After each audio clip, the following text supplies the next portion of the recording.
This video is sponsored by Squarespace, the most convenient website builder and hosting platform, and I love it. There are three categories of cooking methods: wet, dry, and combination. So what does deep frying qualify as? Apparently it's a form of wet cooking because when the chicken is enclosed by oil, the moisture inside steams itself, so essentially it's a form of steaming, hence the crispy exterior and the tender center. I never knew that before. I thought deep frying is popular because Americans have the innate love for oil, but it's actually a great cooking technique if you can look past the whole health life thing. Today we're not just being weird, these are actually famous deep fried food that's a little unconventional. Among the three famous batters, we'll start with the standard breading procedure of flour, egg, and panko. For the egg, I don't know if you guys seen one of those TikTok videos where people drop an egg into a pan and it cracks perfectly. Apparently, if you drop an egg into a pan, it will crack perfectly.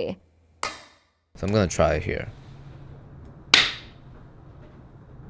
Perfectly my ass. After having these three components ready, we'll get to the first recipe of the day: avocado fries. Why does this avocado look green and hard like Piccolo's head, you ask? Well, I went to the grocery store and this is what I saw. I picked the best looking one. I must say though, I never had an avocado with green juice coming out of it. This is literally harder than peeling garlic. So after they're in pieces, we'll coat it in flour, dip it in eggs, and cover it with panko. Spoiler alert, this step is not getting old anytime soon. While we're doing that, we're gonna pour in and heat up our oil. We're using a lot of oil today. To avoid waste, I'm gonna teach you later how to reuse oil by filtering it. When it hits 350, we can drop in our fries. At first it'll sink to the bottom and it'll float up. We'll take it out of the oil when it's nice and golden. You're gonna hear this phrase a lot in this episode, but I'll try my best to make it more interesting. The benefit of having an unripe avocado is that it held its shape really well throughout the cooking process.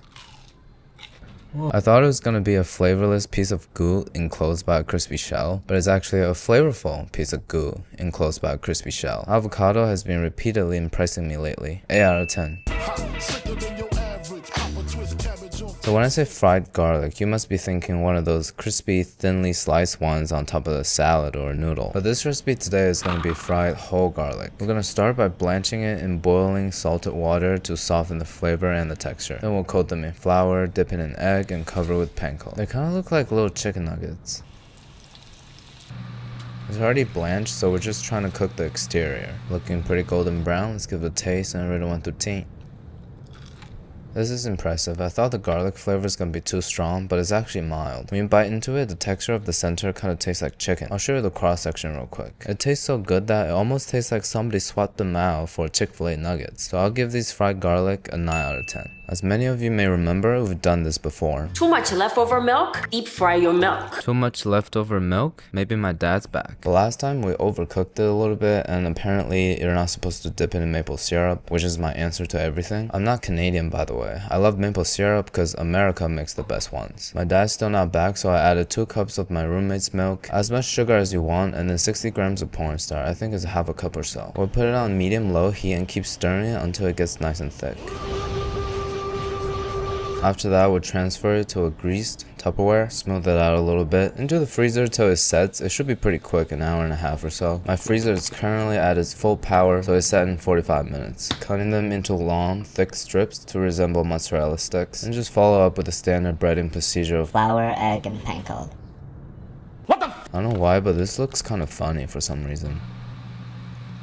Don't touch them at first, we'll just let it fry on 350 for 2 to 3 minutes. What we're doing here is just cooking the outside to give it a nice color. Last time we overcooked it a little bit, so it became a little rubbery. This is looking pretty good, so a total of 3 minutes. After frying the cornstarch mixture, the inside should be very nice and creamy. Sort of like gelatin, but it doesn't bounce, it kind of just melts in your mouth. Is that a hair I didn't notice?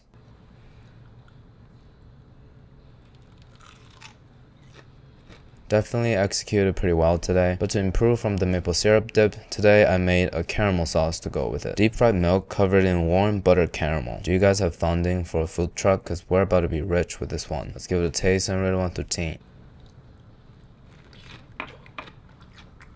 Oh.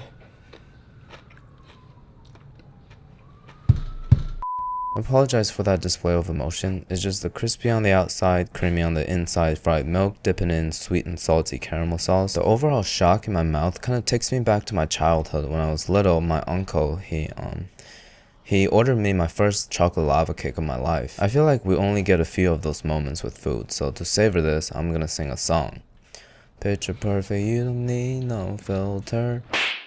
Picture perfect, you don't Not leaving the theme of state fair and holiday market, we're doing a corn on the cob. This recipe is the easiest to get in concept and execution, so I'm gonna fast forward a little bit. After removing the husks, we'll do the thing. And get something like that, we'll start frying it.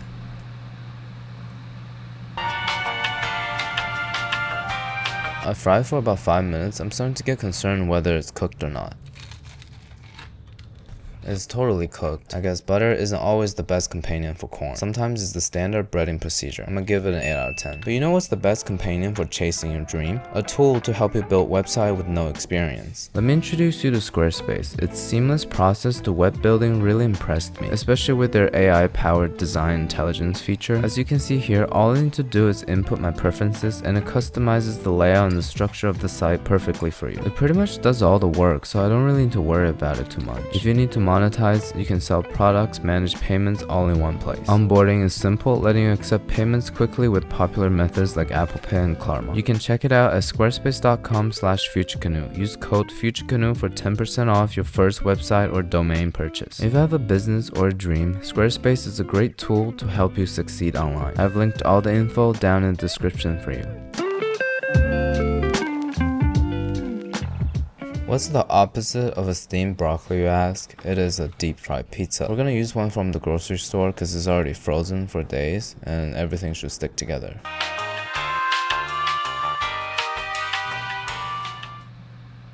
So when I first drop it in, it floats. I guess there's a lot of air in the dough. I'm afraid that the top part isn't gonna get fried, so I push it down a little. What happens here is that I guess the ice melts from the cheese and it starts to like overflow in the pot. Like the occasional bubbles over here gets out and sometimes on my hand. The only answer to this is turning up the heat and commit to the pain. Here we have our Friday special, the heartbreaker. The police of the cardiac arrest, tackling the ticker, artery cloggetti, the batter late than healthy, fried and prejudice, the dominator, destructo disc of heart disease list, the batter of no tomorrow, fry heart 2, harder day, the vein drain delight, the mutts are rejecting my salad, Batman, the artery tightening returns. I'll give it a 7 out of 10. Moving on to our next category of frying, the batter of tempura. People do say that is the healthiest form of frying because it soaks up very little oil, so if you use a good quality, it doesn't even feel greasy afterwards. And to make the simplest tempura batter, we'll start with 1 egg, 3/4 cup sparkling water, and 1/4 cup vodka. I told you before my dad's not back yet, so I don't have vodka, so I just did a whole cup of sparkling water. To that we'll add 3/4 cup of flour and 1/2 cup of potato starch. This is what's gonna make it very flaky. I wouldn't recommend replacing it with cornstarch because it's just not the same. Cornstarch is more of a thickening agent, potato starch is where the frying comes in. Hence you fry potatoes and make creamed corn. Again, this next recipe, you see the name, you're like, oh, a fried egg. I have it every morning with my bacon. It's a deep fried raw egg that we've done before. Step 1, freeze your eggs until rock solid like this. And because my freezer was broken at the time, I couldn't freeze the egg completely. Peel. You fucked up. Fry it at 320 degrees Fahrenheit for 7 minutes. They're gonna look just like this. Nice, jammy, interior, jammy egg. Now that the freezer is fixed, we're gonna reattempt it by freezing raw egg overnight. This time the egg is definitely rock solid. I soaked in some water and peeled it. It took me so long. It kind of looks like a hard boiled egg. We'll coat some flour into the batter and fry at 350 for 7 minutes. Inside liquid cold egg, outside flaming hot oil. So it's a recipe for explosions, but I learned from my childhood favorite YouTuber Crazy Russian Hacker, safety is #1 priority. I'm gonna take it out now because the inside is running out and I'm starting to hear exploding sounds. It looks pretty close to the original. Let's cut it open to see if the inside is actually jammy. I'm not sure it's undercooked or the egg is low quality. It seems like the egg yolk is completely heated up, but there's like a ball of water coming out of the egg white. But there are also coagulated egg white around the surface. So let's give it a taste real quick. I didn't spit it out, by the way. This is just what's dripping from the inside. I guess the moisture from the egg white just got trapped inside. So glad I took it out when I did, otherwise an explosion is definitely coming. Another failure. It's okay, we'll attempt it again. The oil is getting a little dirty, so after these next 2 dishes, we're gonna switch it out. Over here we have a box of grocery store sushi. The only other thing that's comparable in sketchiness is a line at the bathroom of the club from strangers, which is perfect for deep frying because we don't feel bad about wasting sushi and it sanitizes it. We'll take it out once it takes shape. This looks like fried Oreos, which we'll do later. It's a tuna avocado roll. Let's give it a taste and rate 1 through 10. It doesn't really taste like sushi anymore. Probably originally it didn't taste like sushi either. Since the tuna is cooked, it kind of tastes like a sandwich, like a tuna salad sandwich. This is the first recipe today that wasn't improved by deep frying, so I'm gonna give it a 4 out of 10. I saw this video on YouTube of a vegan pork cutlet that's supposed to taste just like meat. It's by Table Diary over here. So basically they cut enoki mushroom into these patties, fry them, and eat it like that. It does kind of look like meat, more like scallop though. In case you guys can't tell, I'm not a 9-year-old girl, so I don't have a rubber band. I'm gonna use foil to wrap it up, drip some water on it, and freeze it for at least an hour. The mushroom definitely froze and took shape, but I'm afraid that it's gonna fall apart if I cut it. I'm just drop it in whole and then maybe cut it later. We'll fry it 6 minutes total, 3 minutes on each side. We're just warming it up. Enoki mushroom doesn't take that long to cook, I feel like. The cross section doesn't really look like meat,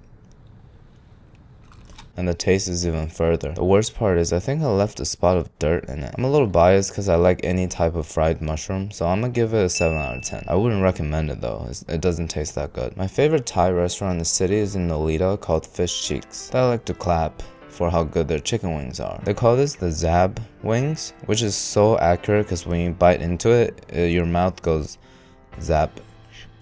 What I'm trying to say is it's crispy, acidic, and very flavorful. Today I got some chicken wings over here. We're gonna try to recreate this at home. I don't have a recipe or anything, so I'm gonna do what I usually do best, pulling things out of my, activate logic canoe. Marinade should be pretty simple, just salt and acid. Ran out of rice wine vinegar, so I'm gonna do this Greek white wine vinegar. The design of the packaging is so weird. There's like a little tip over here. It won't let me squeeze out and I can't even open the cap. Whatever, I'm just gonna cut the tip. Why would you make something this hard to open? I'll also do a little bit of sake. There's definitely fish sauce in the recipe, I feel like, but it's too early in the morning right now. I don't want to get a sniff of that. We'll just coat it with a tiny bit of cornstarch and let it marinate for a few hours to overnight. In the picture it looks like it just raw dogged the oil, but the surface is so crispy I suspect there's a little bit of starch on top. The oil is looking dirtier than ever. Let's just fry these up and we'll change it. These should cook pretty quickly, like under 10 minutes. Once in a while just check on its internal temperature. What's poppin'? Brand new whip, just hopped in. I got options. I can pass it like Stockton. I think in the restaurant they use ascorbic acid to season at the end so it keeps the crispiness, but we're just gonna have to make do with lime and salt. Looking pretty close to the real thing. Let's see how it tastes. It's actually good. It got that zab thing going on. The amount of acidity is reminding me of a chicken adobo but fried. Plus also look how juicy it is. I'll give this a 9 out of 10. To cover desserts, we're gonna make sort of like a funnel cake or apple fritter. Should be versatile enough. A cup and a half of flour, 1/4 cup of sugar, 2 teaspoons of baking powder, a teaspoon of salt, 3 tablespoons of applesauce. I'm gonna replace with yogurt, half a cup of milk, and 2 eggs. Let's actually add a little bit of vanilla too. We don't have to whisk it too hard because the baking powder, once it encounters heat, is gonna help other ingredients bind. First one on the list, of course, gotta be a fried Oreo, just like those from Ray's candy store. But to go above and beyond, we're gonna cover it with these thick boys, and we're gonna double stuff it with double stuffed Oreo. It's a little hard to take shape because the bacon is really thick, so we're just gonna freeze it a little bit. Clean oil, frozen Oreo bacon. Let's cover it up and fry it. While these two are going, I also did just like a single Oreo just to see what the original tastes like. Look at the massive size on the bacon one, almost as big as a burger. Like anything that's about to get fun, we gotta powder it up. Let's cut it and give it a cross-section inspection. Look how crazy that looks. My heart is already beating very fast, so let's dip it in some more powdered sugar and give it a taste, rated 1 through 10. My life is flashing before my eyes, not only because it's incredibly satisfying, I think my body is also telling me to take it easy on this stuff. It's stuff like this that reminds me that dopamine hits are better than longevity. I'll give it a 9.5 out of 10. The normal Oreo is also pretty fire. I think I made it better than Ray's. So is deep fried bacon and Oreo healthy, you ask? Everything's relative, and the answer will be yes compared to this next item. Deep fried monkey fighting butter. It's a famous southern dish that I've heard a lot about. We'll cut the butter into pieces, freeze it, and then just carry out the same procedure as before. The thing I'm concerned about is that butter composed of a lot of water. When it starts releasing into the hot oil, my face might be in danger. Once it starts sounding scary, we should probably take it out. And I'm also afraid that the residual heat is gonna melt the butter completely, so I'm gonna stick it back into the freezer for a little bit. And when it freezes again, we'll double batter it and fry it one more time. It kinda looks like a potato now. This one only battered once and is frozen. My first stick of fried butter, very satisfying. Eating butter seems gross on paper, but it's so nice. This is the double fried one. It's dripping a lot, should have froze it longer. The inside, guys, just melts in your mouth like butter, and the flavors of the whey really comes through. I'm gonna give it an 8 out of 10. Deep frying is the answer to everything, even jelly beans. The last time I had jelly beans was back in high school biology when we did that experiment of how you can't tell the flavor by holding your breath. I honestly can't remember what they taste like. We'll just mix that into the batter like an apple fritter and drop it into the fryer. It's puffing up immediately. We probably don't want to cook this one for too long. Sorta looks like one of those 7-Eleven apple fritters, and it actually looks kinda good. I was fully expecting to spit it out. The flavors of the jelly bean is so refreshing and has a nice sticky contrast in texture to the crispy and soft dough. It's like a jelly bean toast, well incorporated. Not that I had a jelly bean toast or anything. The concept does seem more appealing to me now. I'll give it an 8.5 out of 10. Here's the very creepy Pillsbury Doughboy offering us his generous white ass raw. These pieces are too small. We're gonna make a real piece by combining 2 of them and freeze them overnight. With the same batter as before, we'll drop it in. This time I'm gonna fry it very quickly because I like the inside of the dough very runny. Look at that, medium rare cookie dough. What can be better than this? Maybe dipping in some more powdered sugar. No need to explain anything here, best dessert so far, 9.5 out of 10. We're done with the dessert batter, let's use it up by reducing Coca-Cola. The original taste, of course.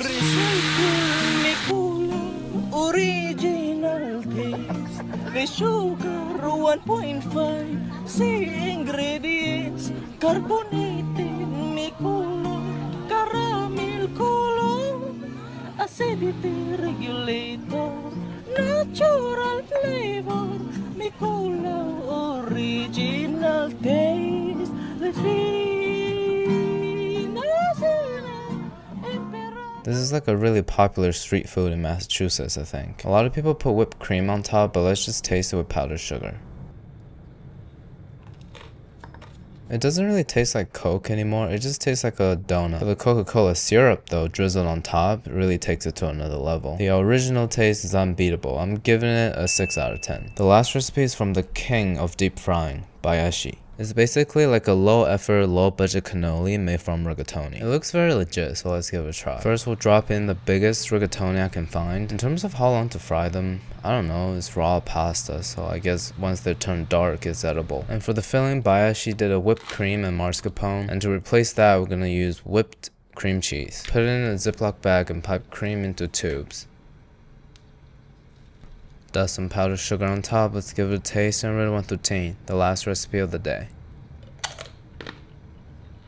It's definitely not bad, but immediately it took on some iron taste because the roof of my mouth is bleeding. The pasta got so hard, which reminds me I need to make an appointment with my dentist. My execution is a little questionable, but Bayashi's recipe looks perfect. Anyways, my house smelled like McDonald's for the past 3 days, so that was pretty fun. But I'm glad we learned that everything can be improved by deep frying. It's okay to indulge once in a while, and I hope we can all find balance in life. Alright, thank you.